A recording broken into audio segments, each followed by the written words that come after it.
Thank you very much, and it's a great honor to have everybody here. And I know the press was not quite expecting this, so I appreciate your being able to attend. We have a terrific number of things and some very positive things to tell you tonight. I want to begin by giving an update on the economy. Economic health is vital to public health. That's why our strategy to kill the China virus is focused on protecting those at greatest risk while allowing younger and healthy Americans to safely return to work and safely return to school. Very important. We added 1.8 million new jobs in July, exceeding predictions for the third month in a row, and adding a total of over 9.3 million jobs since May. And I will say that the job growth that we've seen over the last 3 months, 9.3 million, is the single greatest three-month period of job creation in American history. That's big stuff. That's big news and great news. Over the past 3 months, the United States has surpassed market expectations by a total of 12 million new jobs. Over the last 3 months, the United States has added 623,000 manufacturing jobs. Remember, you'd need a magic wand to get manufacturing jobs. And we're getting them even in a pandemic, which is disappearing. It's going to disappear. And 639,000 brand new construction jobs.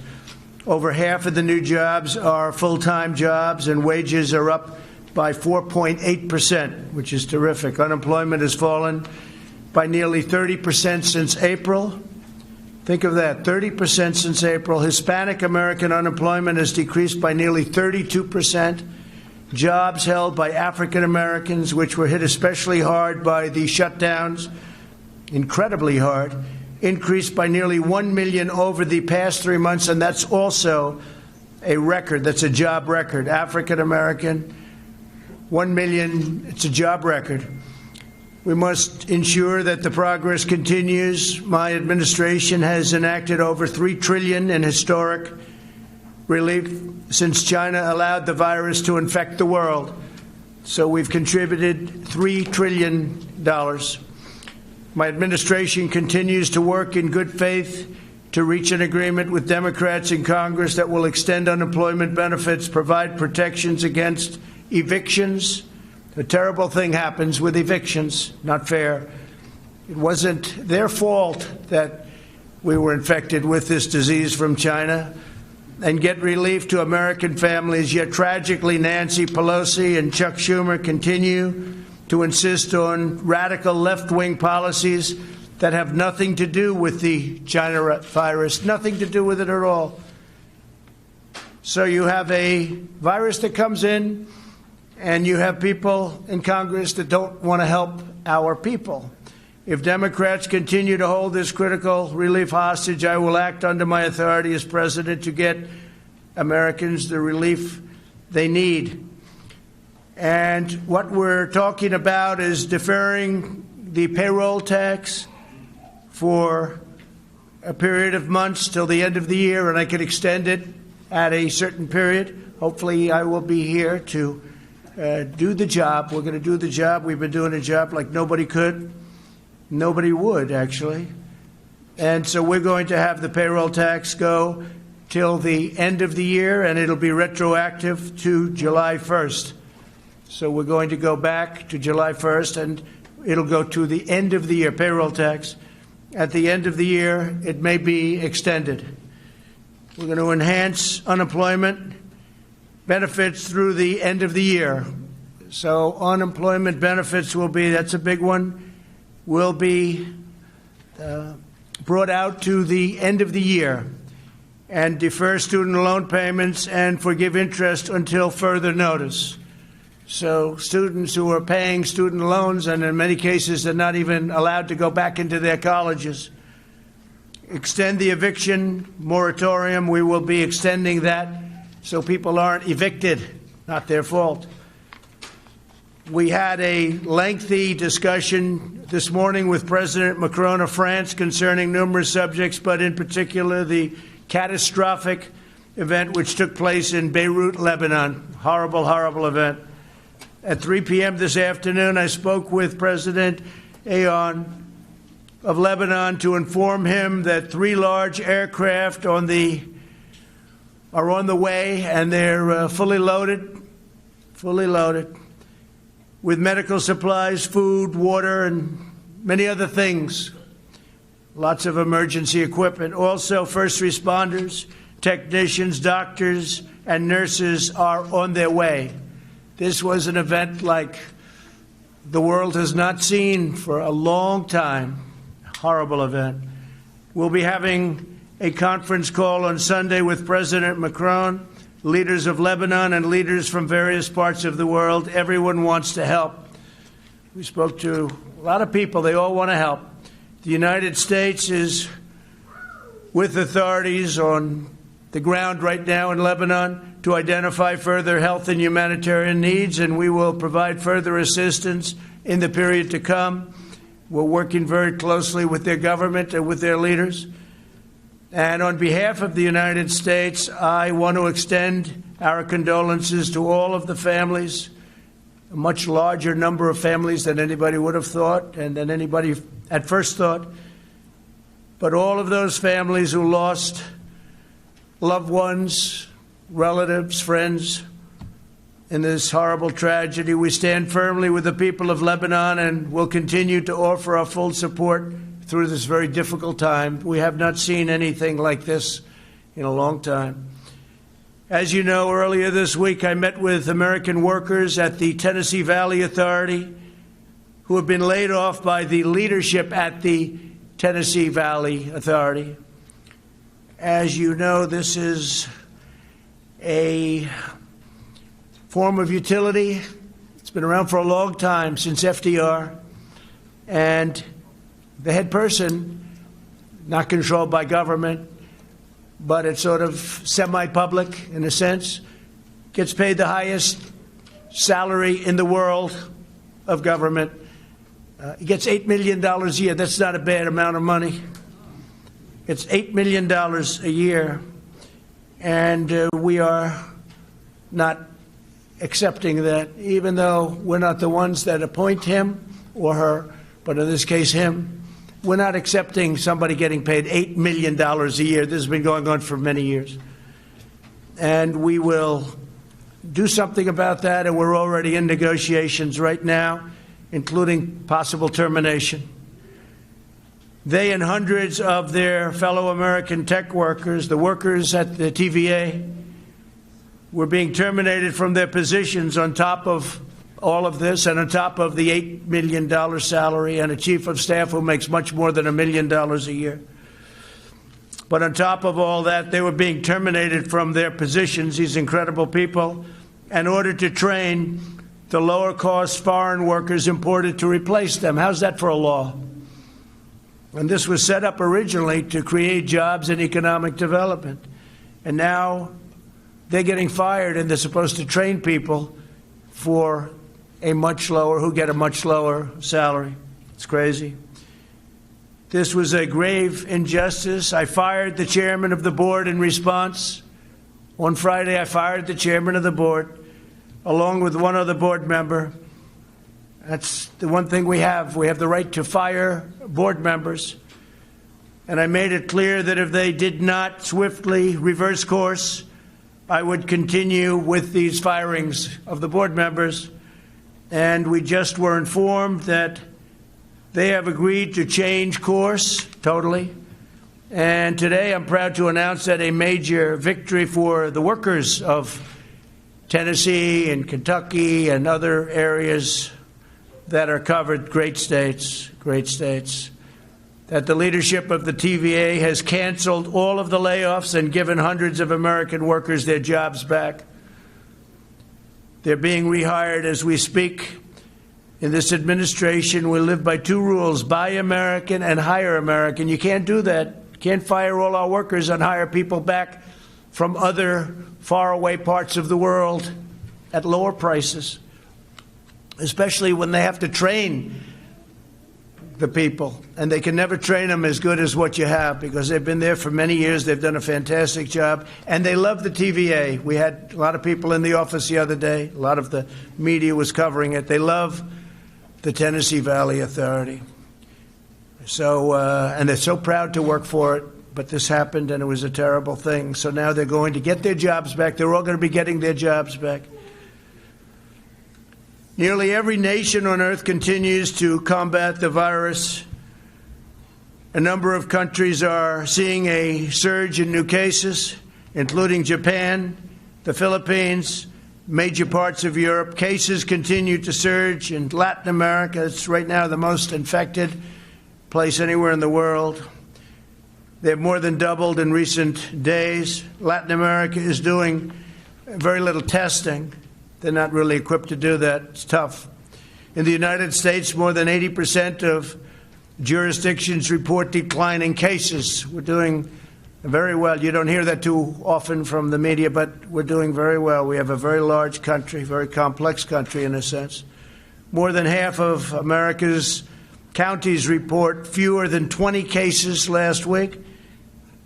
So if you look at that, more than half of America's counties report fewer than 20 cases last week. But we have to remain vigilant. We're doing very well, but we have to remain vigilant. Nationally, the percentage of emergency room visits with the coronavirus symptoms is down to almost half what it was in July. The southern states that were very strong hotspots not long ago, Arizona, Texas, Florida, continue to show significant improvement, including increased availability of hospital beds. Arizona now has the smallest number of coronavirus inpatients since mid-June. It's gone. The governor was up, and we had a great meeting, Governor Ducey, and the meeting was terrific. But since mid-June, so they're doing well, and it's going down, heading down very rapidly, actually. Texas is stabilizing and improving rapidly with some progress in the Rio Grande Valley and other communities along the border with Mexico that had shown the biggest increases in hospitalizations and deaths. Florida is also stabilizing. Its statewide positive test rate continues to decrease from 13% on July 23rd to 8% this week. Florida's done very well. It's going down. It's heading down actually quite rapidly. And even Miami, which was the hottest spot in Florida, is heading downward.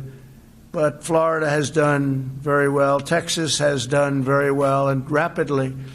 And Arizona has done incredibly well. So Arizona's really been a very rapid drop. New Jersey and New York remain stable with less than 1% of emergency room visits due to the China virus. The illness took a devastating toll on both states, as you know. While both states really took the brunt of the infection earlier this year, thankfully, we have not seen a resurgence. They've been doing a good job. Everybody's working very hard. Both governors are working very, very hard. We're in touch with them. We're supplying them with a lot of supplies as needed, if needed. But they're needing very little right now. They're in very good shape. We will continue to monitor the new cases. Throughout this crisis, my administration has provided extraordinary support of people, equipment, medical supplies to the people of New Jersey, the people of New York, and to the people of every state, all of our states. We're carefully monitoring California's Central Valley, as well as San Diego, Los Angeles, Sacramento, and San Francisco, which are starting to stabilize and go down. We're carefully watching regions from increasing cases, including Boston and Chicago, as well as the Midwest. We're watching them all very carefully. It's vital that all Americans work together to protect the vulnerable. For this reason, we've delivered vast amounts of protective equipment and testing supplies to nursing homes all across America. We're focused very much on the elderly, especially the elderly where they have heart problems or diabetes problems. Diabetes is a big problem.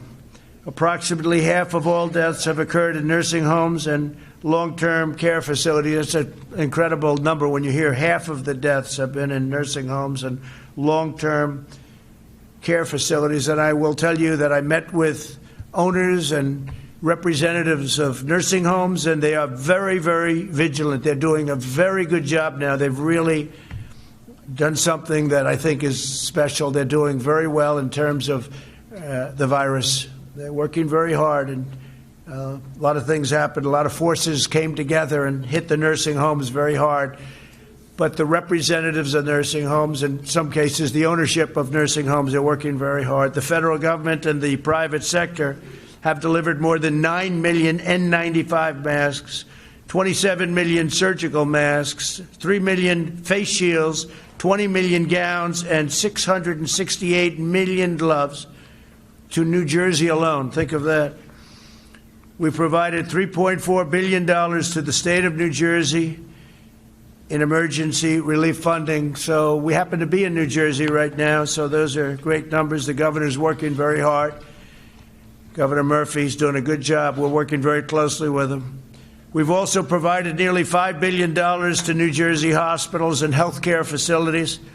And through the Paycheck Protection Program that you all know so well, we provided $23 billion to support more than 250,000 New Jersey small businesses. A lot of the small businesses that you see that are opening now and going to do well, they're there because of what we did with Paycheck Protection. On therapeutics and vaccine updates, 3 vaccine candidates have now moved into phase 3 trials. This would be years ahead of schedule. We have done wonders with the FDA. I want to thank the FDA and all of the great people there and Dr. Hahn. But we have phase 3 trials already going on, which is most people would have said impossible to even think about. Today, Pfizer announced that it will manufacture Gilead's drug remdesivir, where we've had tremendous success. Last week alone, my administration procured and distributed over 120,000 vials of remdesivir, enough to treat more than 19,000 patients. Plasma treatments continue to show incredibly encouraging results, really incredible what's going on. And if you can go to a blood bank, if you've had this disease and beat it, and there are a lot of people that have, if you could, go to a blood bank and donate. That would be a tremendous help. The United States is only 5% of the world's population, but we have conducted over 25% of the world's testing. Think of that, 5%, and we've given 25% of the world's testing. Any proper global analysis of confirmed cases must really take this into account, because we're constantly showing cases are up. Well, the reason cases are up because we're doing, one of the reasons, we're doing a lot of testing. We're doing much more testing than anyone else. Close to 65 million tests, where other countries have done very little testing. They'll test people if they get sick. They'll test people if they go into the hospital. They'll test certain people. We're doing tremendous testing, and we're especially doing big testing at the nursing homes. Over the last week, the testing turnaround times have declined significantly as our major commercial labs have begun pooling samples, and we've also been able to send out many more of the tests, which are the 5-minute to 15-minute result tests. Testing samples from multiple patients in one batch is also something that we're very focused on and doing, but in the not-too-distant future, we'll have so many tests where it's a quick test. They call it a quick test, 5 minutes to 15 minutes. So we won't even have to worry too much about the process of sending and receiving. Because if you figure it takes a day to send and a day to receive, and let's say a day at the laboratory, that's 3 days right there. And the other tests, you can have them in 5 to 15 minutes. Over the next 2 weeks, I'll be pursuing a major executive order requiring health insurance companies to cover all pre-existing conditions for all customers. That's a big thing. I've always been very strongly in favor. We have to cover pre-existing conditions. So we will be pursuing a major executive order requiring health insurance companies to cover all pre-existing conditions for all of its customers. This has never been done before, but it's time the people of our country are properly represented and properly taken care of. This follows a series of executive orders to lower drug prices and lower prescription drug prices, and significantly. We had the only year, which was last year, where drug prices went down in 51 years. But we're talking about going down at a level that nobody has even thought possible now, even though the drug companies are running very big ads on me, but that's usually a reason. They're not too happy. They can't be too thrilled. But they've made a lot of money over the years, and prices just go up. Not fair. This includes a landmark executive order requiring drug companies to change Americans and charge Americans no more than they charge to foreign countries. So they have to charge Americans no more than they charge to foreign countries. That means our country can't be charged more. So if Germany gets drugs at a very small or low price, and we're paying many times that price in the United States because we pay for all of the research, the development, the promotion, and other things, we will get what's called a favored nations clause we're going to have. And I signed a favored nations clause so that the United States, which is the #1 purchaser of drugs by far in the world, biggest purchaser in the world, not even close. You have other countries that are bigger. If you look at India, China, etc., not too many. But we have countries that are bigger, but not even close in terms of ordering drugs. We're the #1 country in the world. But we have a favored nation. So if somebody has a drug, in many cases it comes from a plant, the same plant.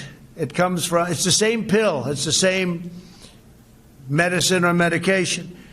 Whatever the lowest country charges. So if Germany charges 10 cents for a pill and we charge $2, and I only use Germany as an example, then we get that for 10 cents. So what's going to happen is that's going to go up a little bit and ours is going to come down a whole lot. So it's favored nations, and I will tell you that Big Pharma is not happy. For too long we've been forced to subsidize cheaper drug prices in foreign countries. We've subsidized them to a level that nobody can believe. Nobody talked about it. Everybody wondered, how come every president that runs for office says they're going to lower drug prices, and they never do. They go through the roof. Over the last administration, they went up like skyrocketing. That's Biden. Biden's not going to be able to do it. He has no clue. So what's happening is we are going to be working to get rid of all the subsidy to foreign lands, and we're going to give essentially all of the benefit that, frankly, they have as great negotiators. Those benefits are going to go to our people. So it's called a favored nations clause, and you can look it up and you can see, and nobody's had the courage to institute it, to call it, because it's a very big step. But it's something that is going to drive drug prices down 50, 60, maybe even 70%. Talking about numbers that are unbelievable. I also signed an executive order stopping middlemen from taking advantage of Medicare patients by charging higher prices to them and pocketing the discounts for themselves. These are some of the richest people in the world. Everyone talked about middlemen. I've heard about them for years on prescription drug prices. Middlemen. I guess you'd have to say, to be politically correct, middlemen and women. But you never heard the middlewoman before. You heard middlemen. That's the term. And, say what you want about the drug companies, but at least the drug companies produce a product. They produce the pill. They produce the medicine, the medication. But these people make billions and billions of dollars. I don't know who they are, but they're very rich. But they won't be so rich anymore. This executive order requires these $30 billion in discounts to go straight to the American patients. So the middleman's going to be knocked out, and I'm going to lose a lot of friends, even though I have no idea who these people are.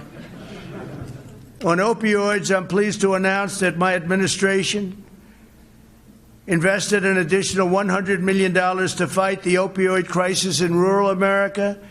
In the midst of the China virus pandemic, We also keep fighting to end the opioid epidemic, and we've done very well. It was prior to the virus, we were down 18, 19, and 20%.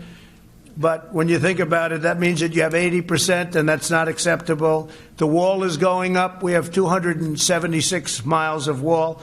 It's having a tremendous impact on drugs coming into our country already.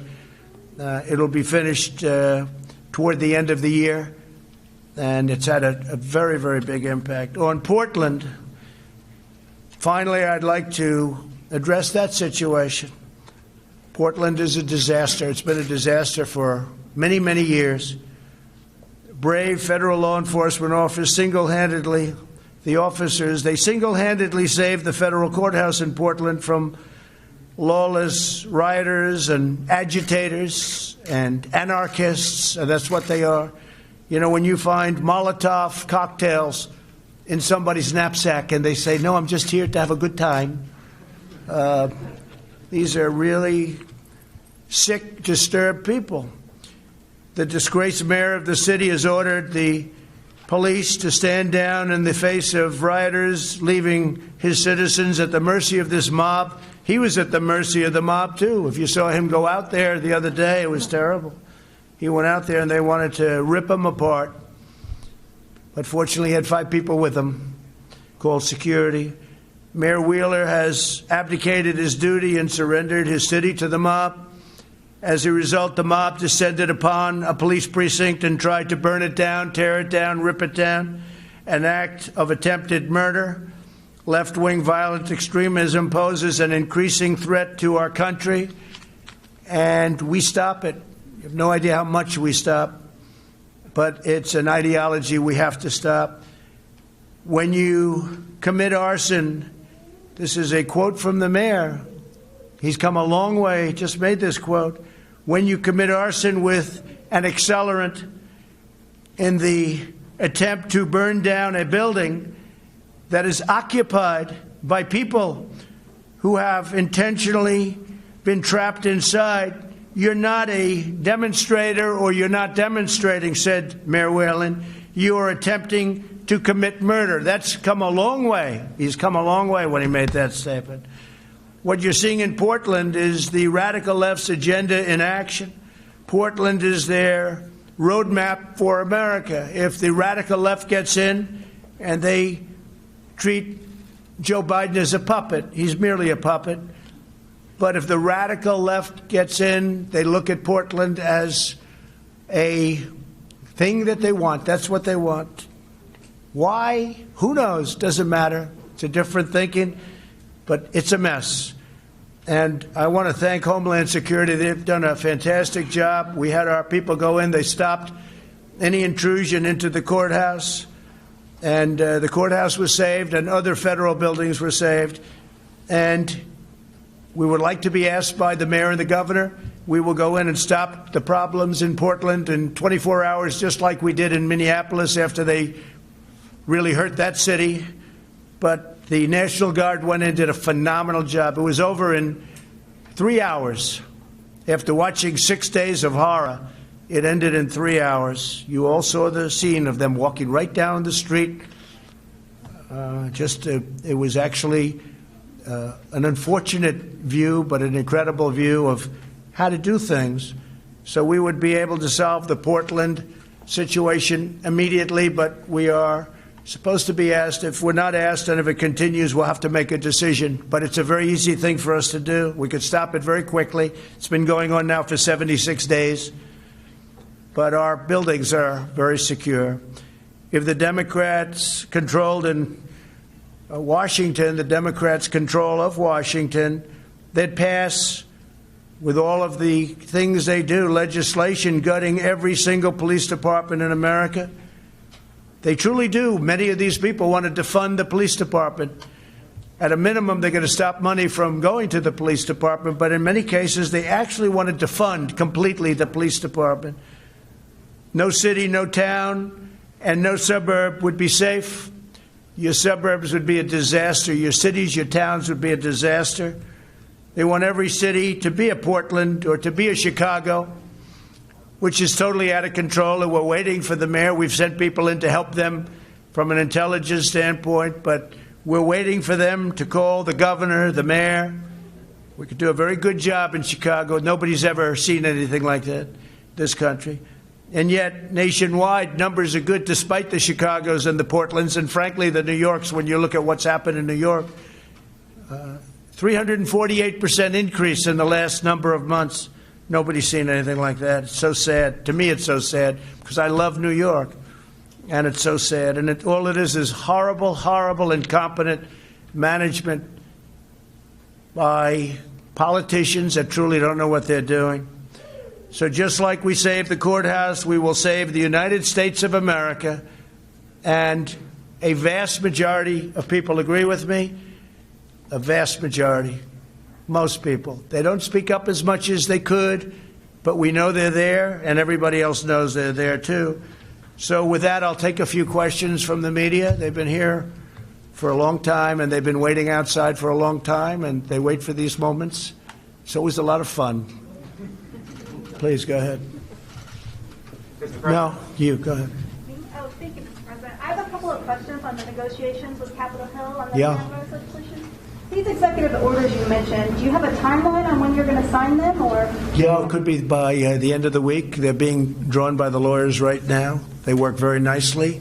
It would be nice to be able to do it with the Democrats, but they're really just interested in one thing, and that's protecting people that have not done a good job in managing cities and states, and nothing to do with COVID, nothing to do with, or little to do.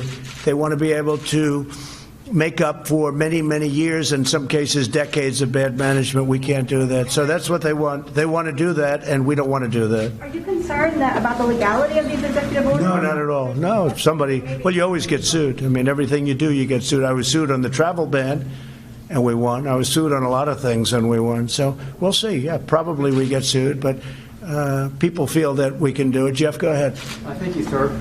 Mr. President, the intelligence agencies today said that Russia is already meddling in this year's election to hurt Joe Biden, and that China is considering meddling to hurt you.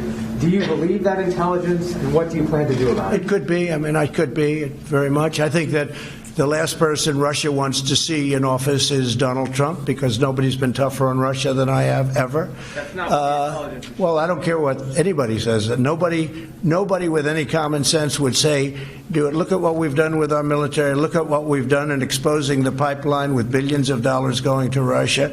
Look at all of the things we've done with NATO, where I've raised $130 billion a year from countries that were delinquent, and now they're paying all of this money. And the 130, by the way, $130 billion, not million, billion, goes to 400 billion over a few years. And that's all money to protect against Russia. China would love us to have an election where Donald Trump lost to Sleepy Joe Biden. They would dream. They would own our country. If Joe Biden was president, China would own our country. And you said another country. What was the third country? No, just those two. No, you didn't. You didn't say that in the report. The report said Iran also, but you didn't say that. I didn't. Iran would love to see me. Iran would love to see me not be president. And I'll make this statement: if and when we win, we will make deals with Iran very quickly. We'll make deals with North Korea very quickly. And whatever happened to the war in North Korea, you haven't seen that, have you? If I didn't win the election in 2016, our country would now be, maybe it would be over by now, but in war with North Korea. Everybody said, oh, Trump will get us in war. Not just the opposite. And we actually have a relationship with North Korea, which is something that was never established by the previous administration. You would have been in war with North Korea, and it would have been a very bad war. So North Korea, whether you look at Iran, every one of them will make a deal with us very quickly. Iran is dying to make a deal, but they want to see, because they'd much rather make a deal with Biden. Because if they make a deal with the United States, if China makes a deal with the United States with Biden in charge, they would own our country. Look what I've done. I've taken billions, tens of billions of dollars from China. China was having the worst year they've had in 67 years, and we were having the best year we've ever had, with big tax cuts, with big regulation cuts. We've rebuilt our military. We became independent in terms of energy. We're the energy leader of the world. We were having the best year we've ever had. By the way, African American, Asian American, Hispanic American unemployment numbers, the best in the history of our country. All things, and many other groups too, including women, including high school diploma, no high school diploma, college diploma. Everybody was doing better. The last thing that Russia wants, and China wants, and Iran wants would be for Donald Trump to win. Yes, please. Just to follow up, what do you plan to do about that interference, sir? Well, we're going to look at it very closely. You tell me that this came out a little while ago, and I've heard that it came out. It came out just a little while ago, and we're going to look at that very closely. But you started off with Russia. Why don't you start off with China? Do you think China's maybe a bigger threat? I mean, I think maybe it is. I mean, you'll have to figure it out. But we're going to watch all of them. We have to be very careful. The biggest risk that we have is mail-in ballots, because with the mail-in ballots, called universal mail-in ballots, it is a much easier thing for a foreign power, whether it's Russia, China, Iran, North Korea, many others, people, countries you wouldn't expect. It's much easier for them to forge ballots and send them in. It's much easier for them to cheat with universal mail-in ballots. So I think one of the things we'll have to look at is exactly that. But that's a big problem. That's a big problem. You saw in New York they called the winner, but they have no idea what the vote is. Please, go ahead. Mr. President, we've watched these negotiations go on for weeks. Do you think if you had been more directly involved, we would be in a different position? No, I'm totally involved. No, they call me all the time. They tell me how they're doing with Nancy and Chuck. But in my opinion, they're just using it as an excuse to try and, Chuck Schumer came out with a strong statement today that you have to get back into school because it's good for the economy. But he doesn't do it. He doesn't practice what he preaches. No, my people, Steve Mnuchin and our wonderful chief of staff, Mark Meadows, they're constantly on the phone with me. I'm totally involved with it, and we are going to do it in a way that's just much easier. We gave them their chance, but they view it as an election enhancement. You talk about foreign countries cheating on the election. Well, the Democrats are cheating on the election because that's exactly what they're doing. If you look at what they're doing, even with these negotiations, that's an influence and an unfair influence on an election. But we're going to win anyway. Yeah, please go ahead. When was the last time you spoke to Speaker Pelosi, though? We're at this historic moment. Why haven't you spoken to her? We'll see. We'll see what happens. But right now, they're not ready. And they're not ready because, frankly, I don't think they care about people. I think they care about their politicians that have done a terrible job running the cities and states, Democrat cities and states, that are bleeding money, that have been so badly run. You take a look at Baltimore, and you take a look at so many different cities, including the ones I've already mentioned. Take a look at what's going on. And they want lots of money to keep it going. For many years they've been bad. So all I'm doing is we're having it out. We're finally having it out. Yeah, please. Mr. President, if you go ahead on your own on unemployment insurance, I'm wondering both where you're going to get the money to pay for that without Congress, and will people still get $600 a week? We have the money. We have the money. They'll still get $600 a week? I won't say that yet. You'll see that when it happens, but we have the money. Will you say what number? We have it, Justin. We have plenty of money. Yeah, please go ahead. Thank you, Mr. President. You said that the pandemic is disappearing, but we lost 6,000 Americans this week. And just in this room, you have dozens of people. You're not following the guidelines in New Jersey, which say you should not have more. No, they don't have. It's a political activity. Why are you saying Mr. President? You're wrong on that because it's a political activity. They have exceptions, political activity, and it's also a peaceful protest. So when you have, and as you know, they asked if they could be. A number of, and to me they look like they all have, pretty much all have masks on, but you have an exclusion in the law. It says peaceful protest or political activity, right? In fact, specifically, it says exactly political activity or peaceful protest, and you can call it political activity, but I'd call it peaceful protest because they heard you were coming up, and they know the news is fake. They understand it better than anybody. And they asked whether or not they can be here. Like the question about Russia, he doesn't mention Iran was in the report. He doesn't mention, or he mentions very late that China was in the report, because that's the way they are. They're not. If the press in this country were honest, it wasn't corrupt, if it wasn't fake, our country would be so much further ahead. But we're doing really great. Thank you all very much. Thank you very much.